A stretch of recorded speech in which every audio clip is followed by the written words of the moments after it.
Hey guys, Motorcar Nut here, and today we're talking about the cam bridge failure symptoms codes related to the cam bridge on the Audi and VW TSI, the 2.0, the 1.8 engines. First, let me give you the codes because a lot of people, they research the codes. So the code that the cam bridge can give you is a P0011, a P0016, a P000A as in apple, a P164D as in dog, or a P0521. Now, if you have those types of codes, chances are it could be the cam bridge.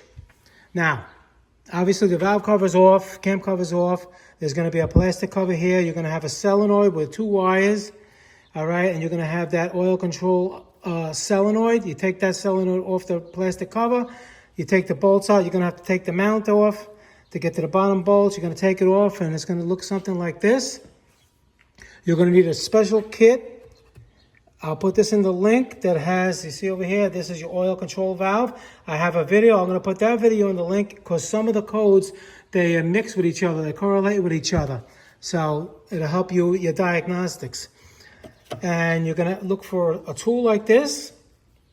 And you put it on here. And you take it off clockwise because it has reverse threads. Okay? So then once you have that off, then you're going to look for the screw. You're going to have another one here. It's a T30, a Torx 30. It's going to be a bolt with a washer. You take that off, and then the Torx 30s over here. You take them all off, and then it's a very tight tolerances, and you got to wiggle it until she comes off.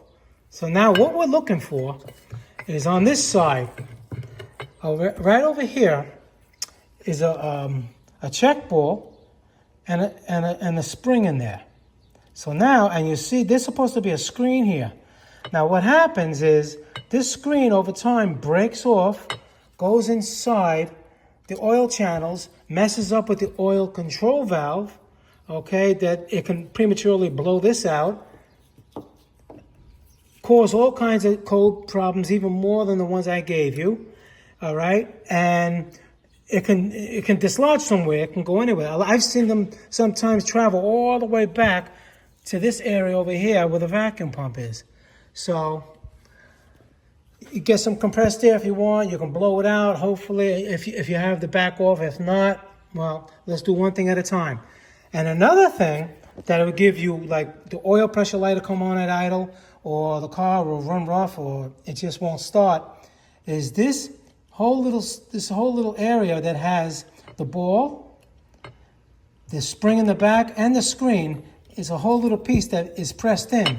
A lot of times this whole unit itself pops out. Now the ball goes who knows where, the spring too, and you have nothing. And then that's where you get the P00A or low oil pressure, because now it can't build up pressure. So this is basically, out of the whole cam bridge, this little area is here what fails. And a lot of times when you get the new one, people like to break the screen, intentionally, so it doesn't happen again. I mean, that's your choice. I usually get a factory one. It's going to have the screen. The screen is there for a reason, for the little tiny minute debris that gets into the valve itself. I mean, it's there for a reason. You don't want to take it off. You want to get a brand new one. All right? And so when you install the new one, it's just basically the reverse of the removal. This is not about that. This is about the codes and the symptoms. And this can also cause a lot of noise on the top, rattling. You get the VVT codes. It all depends. It could be very noisy up there because it's interfering with the actuator here. And, like I'm trying to do it as in minimum layman's terms as possible. so you understand and you can do it yourself and save yourself a lot of money. Because when you're in this area and you're in this level of diagnostics, it's going to cost hundreds or even $1,000 or more to get it done right. But you can do pennies on the dollar if you watch my videos. All right, guys. So basically, that's the only thing that I ever see fail on these things is that cam bridge check valve with the screen. The screen is number one. I bet if you take this off, that screen is not going to be there, or it's going to have a big hole in it. Now, hopefully, the screen, it went somewhere and it didn't go into one of the tiny passages. It just fell into the pan. Leave it there. I mean, you replace the cam bridge and you're good to go with no codes. You'll be fine. All right, guys, Motorcar Nut, please subscribe, hit the like button. Any questions pertaining to the video, leave them below. I answer all my questions. If you have an idea for a future video, let me know. Drop them in the comments. If I can make them, I will. And I'll see you guys in the next video. Thank you very much for watching.